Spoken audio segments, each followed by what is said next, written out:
Salut, nous c'est Antoine et Tiffany. Nous sommes les Green Pilgrims et nous adorons voyager. En 2023, nous avons décidé de changer notre mode de voyage. Nous avons acheté un Land Rover Defender de 98. Nous l'avons appelée Marguerite. Nous avons passé plusieurs mois à la bricoler pour qu'elle devienne notre maison sur roue. C'est à son bord que nous allons explorer l'Amérique du Sud. Abonne-toi pour suivre nos aventures.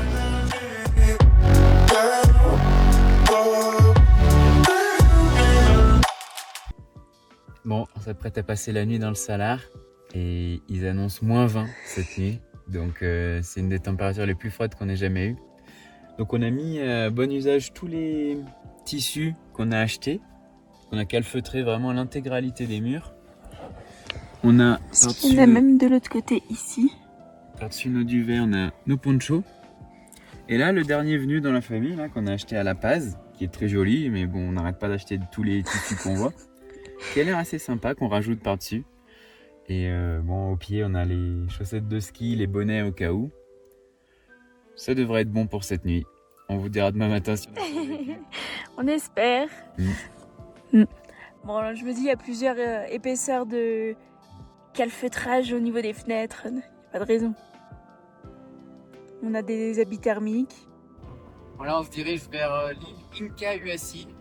En fait, on les voit au loin, il y a plusieurs îles. On appelle ça des îles parce qu'elles ont vraiment l'impression de flotter dans le désert de sel. Voilà, le pare-brise est un peu dégueu parce que un mélange de sel et de boue. Mais on a l'impression de se rapprocher depuis tout à l'heure. Et en fait, on roule à 90 km/h. Elles grossissent petit à petit, mais j'ai l'impression qu'on en est encore assez loin. On est arrivé sur l'île. Elle est réputée pour avoir d'immenses cactus qui peuvent faire jusqu'à 10 mètres de haut. Et en fait, à la base, le Salar, avant d'être un salar, c'était un lac qui disent que sur cette île, on peut retrouver des coquillages et des coraux. Voilà, c'est quelque chose qui est assez impressionnant. C'est-à-dire qu'avant, c'était sous l'eau. Je pense qu'on va faire le tour un peu, et puis on va se garer, on va aller mettre un pied sur l'île, non? Ouais. On voit qu'il y a pas mal de tours, pas mal de monde. Et là, vraiment plus proche, le sel il fait marron. Et on a vu un petit peu d'eau, donc on s'est éloigné pour pas s'embourber, histoire de pas avoir de soucis. Et on voit ces cactus, c'est impressionnant. C'est joli. C'est les cactus cierges, donc vraiment ça fait des grandes bougies qui montent. Et on voit du coup les 4x4 avec des tours, ils ont des chaises, des barres pour protéger les gens. Parce que le soleil il cogne énormément, c'est impressionnant. On est obligé d'avoir des lunettes de soleil tout le temps parce que la réverbération elle est impressionnante. Alors on arrive sur un endroit où il y a toutes les tables et les bancs. Donc c'est tout fait avec du sel, si je mets un peu vous verrez. Et il y a énormément de monde. Oh, les cactus ils sont impressionnants. Peut-être se poser juste là un peu, peut-être pas trop près. Pour être sûr de ne pas s'embourber. On va aller faire des petites photos. Je suis vraiment au pied de l'île. Vraiment là c'est de la terre, c'est plus du sel. Et on voit ces cactus. Ils sont impressionnants.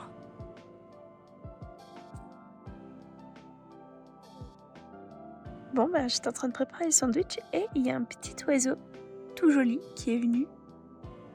Il mange des petits bouts de pain.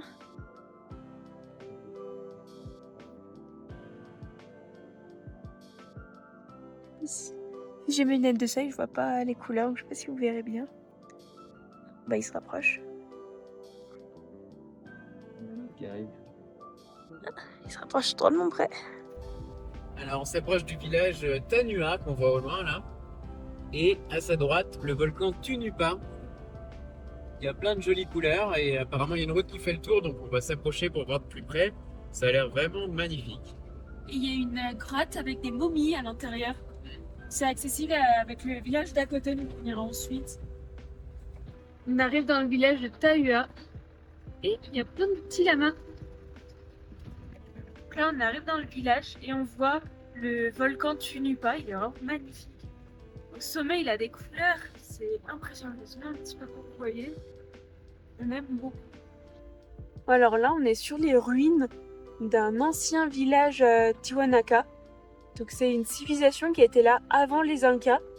Et de ce qu'on peut lire et de ce qu'on voit, c'est qu'ils étaient hyper forts en architecture. Voilà, les maisons tiennent encore debout. Il manque le toit, mais sinon tout est intact. Les Tiwanaku correspondent à une culture pré-incaïque qui dominait entre le 5e et le 11e siècle. L'empire a compté 125 000 personnes à son apogée.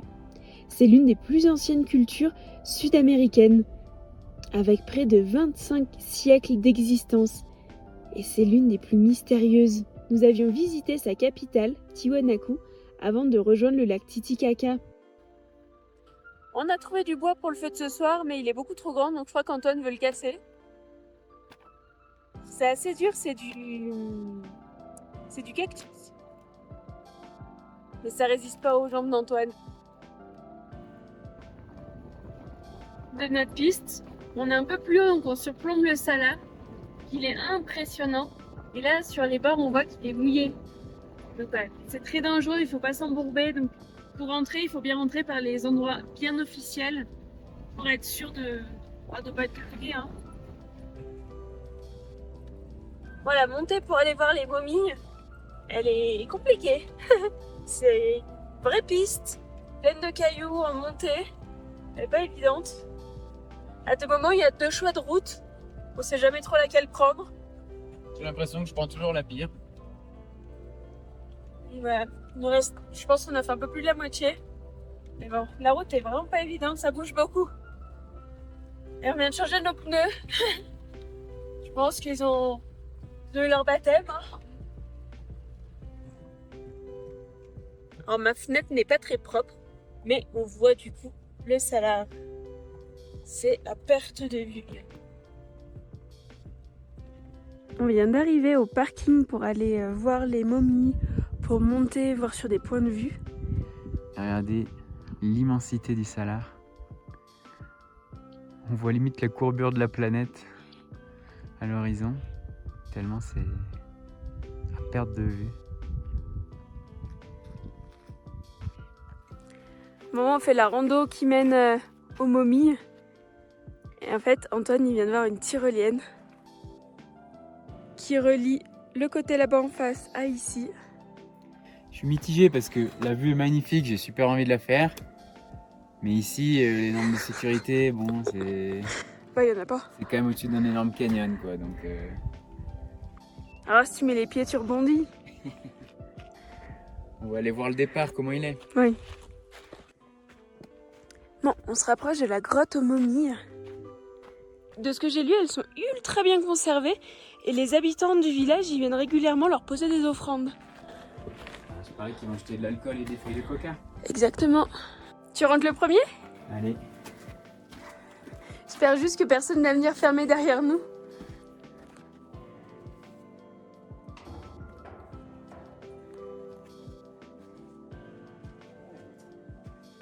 Ah, c'est grand. Ils sont bien conservés. Ah ouais. C'est des enfants. On en voit une là. Et après, c'est des enfants. Je vais zoomer un petit peu. On voit bien les crânes.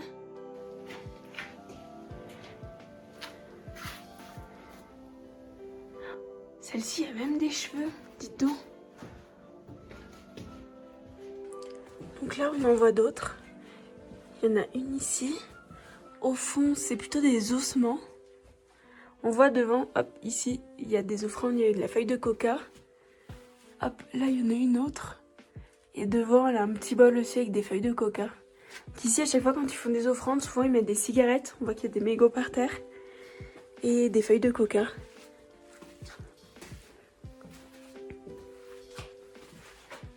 Les rayons du soleil qui passent à travers. Si regardez ici, il y a des bouteilles d'alcool, des sachets de coca. Il y a un petit pot où on peut mettre de l'argent. Ils mettaient beaucoup d'offrandes, ils mettent des petits pots, il y a un peu de la vaisselle. Ça les aidait pour leur vie au-delà, de ce que j'ai lu.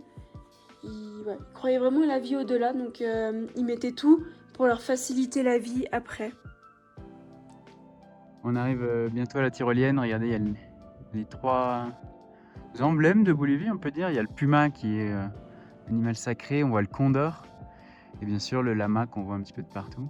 Et au milieu, il y a des immenses cactus cierges avec une vue sur le Salar. C'est vraiment un endroit magnifique de Bolivie ici. Bon, on peut pas faire la tyrolienne, il n'y a rien pour s'accrocher. Tiffany suggérait de faire le cochon pendu. Ça me paraît pas être la meilleure idée. Dommage. Moi qui me faisais une joie de traverser ce canyon et d'éviter de devoir marcher tout le long. C'est parti, demi-tour. Scène assez incroyable. On pensait être vraiment tout seul. Là, c'est la fin de journée. Donc on s'était garé en plein milieu de ce petit parking. Il n'y avait personne.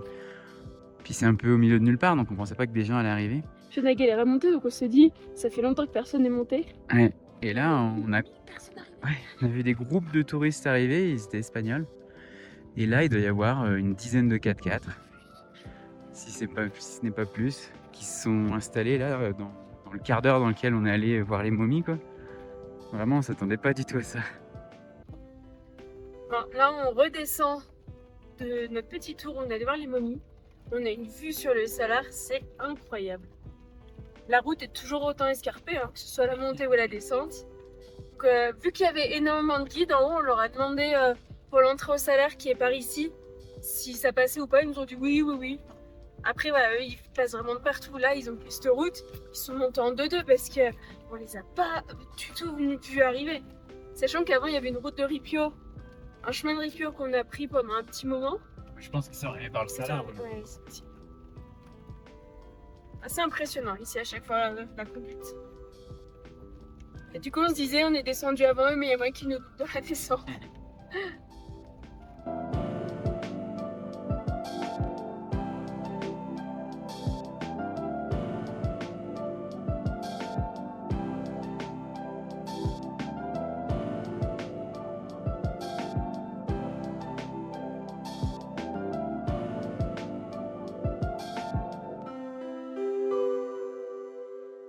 Bon, on entendait un petit truc qui grinçait un petit peu, donc Antoine est allé voir. En fait, c'est toujours notre vis. On n'a pas mis l'écrou anti-frein. Je crois qu'il est encore dans le sac à dos d'Antoine. Ouais. Elle s'est desserrée un peu.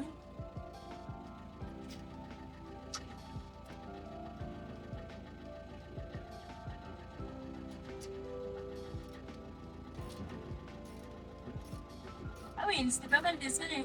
Ouais.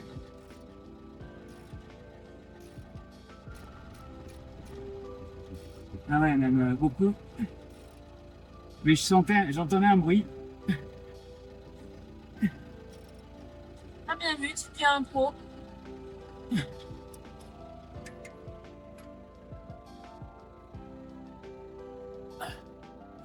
il va falloir qu'on mette la vis. L'écrou anti-frein. Ouais. C'est parti.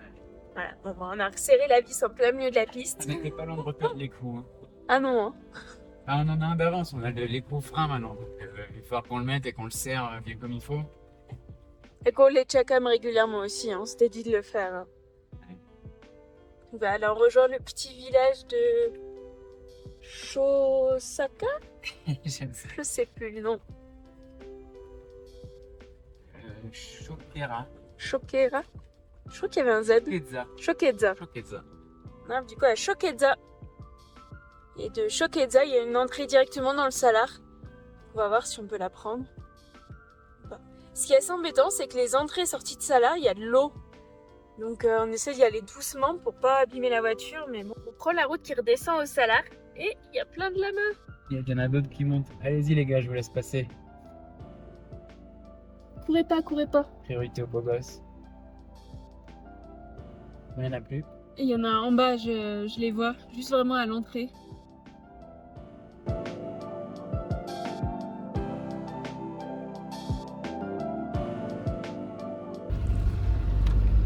Donc, tous les guides ils disent bien de bien rester sur la route principale, parce que le plus dangereux dans le Salar, c'est aux entrées.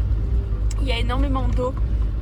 Alors on suit la piste de base et je crois qu'après il y en a une qui part et c'est celle-ci qu'il faudra qu'on prenne parce que de l'autre côté il y a de l'eau. Donc faut pas qu'on s'embourbe. Je crois que c'est celle qui est juste là. Je pars là. Ouais. Parce qu'après au fond il y a de l'eau.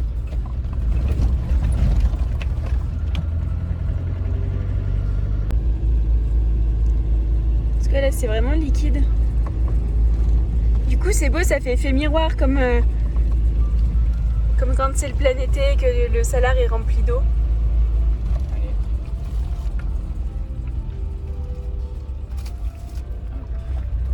On a bloqué le différentiel au cas où. Mais là on a l'air sorti d'affaire.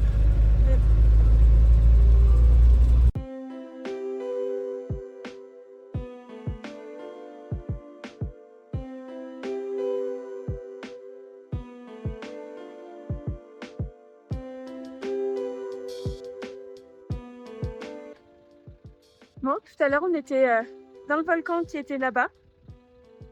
Ouais, on a quand même pas mal roulé, on est ici. Et regardez, ici le salar, il fait pas du tout pareil que là où on a dormi les 2 précédents jours. Là vraiment le sol, il fait plus coupant, plus ouais. Il fait pas lisse, ça fait pas des alvéoles comme on voyait. Donc, ouais, mais c'est quand même à perte de vue, hein. Ça ne change pas. On est obligé d'avoir tout le temps nos lunettes de soleil avec nous. On a croisé des gens qui en avaient pas et en fait ils s'étaient brûlés les yeux parce que le soleil est tellement fort, il reflète sur ce blanc, c'est impressionnant.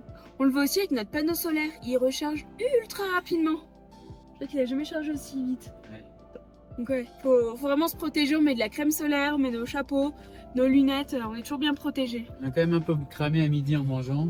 Pourtant on avait mis de la crème solaire quelques heures plus tôt. Même pas quelques heures, juste un peu avant. C'est de la 50 plus. Et on a mangé en 30 minutes, donc ouais non, ça va vite, on se protège.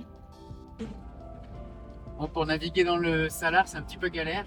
Donc soit on suit les routes, donc il y a des routes qui sont, je pense, utilisées par les locaux et les guides. Les tours, ouais. Et sinon, plutôt aujourd'hui, on naviguait à la boussole. Donc on savait que l'île sur laquelle on voulait aller était à l'ouest. Donc j'avais mis la boussole sur le téléphone. Et on roulait tout droit en direction de l'ouest. Et c'est un petit peu compliqué de se repérer. Là, par exemple, il n'y a pas vraiment de route précise sur le GPS. Et on ne sait pas vraiment dans quelle direction on va. On aimerait bien se trouver une petite île un peu tranquille pour passer la nuit.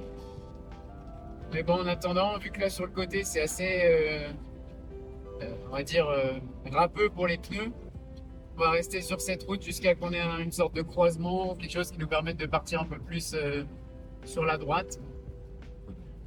Voilà, c'est pas facile de se repérer en tout cas.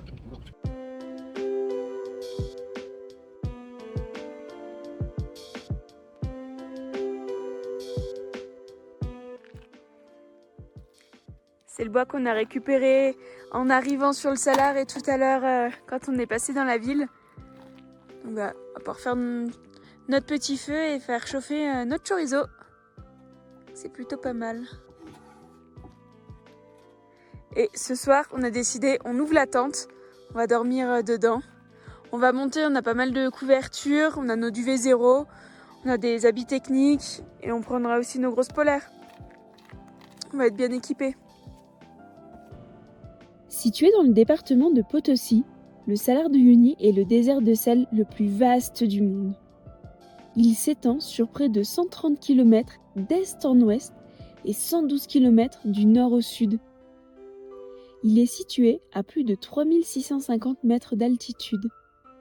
La couche de sel est d'environ 40 mètres d'épaisseur. Avant d'être un salar, il était un lac, le lac Minchin. La quantité de sel dans le Salar de Uyuni est estimée à 60 milliards de tonnes et serait l'une des plus grandes réserves de lithium au monde. Il y a des gros trous comme ça. En fait, On les voit pas trop, c'est ce qui est dangereux. Et en fait, hop, et ça descend quand même assez profond. Et après dessous il y a de l'eau. Donc là c'était juste avec mon poids, avec mes 50 kilos. Et du coup quand Marguerite elle passe dessus, c'est pas pareil. ouais.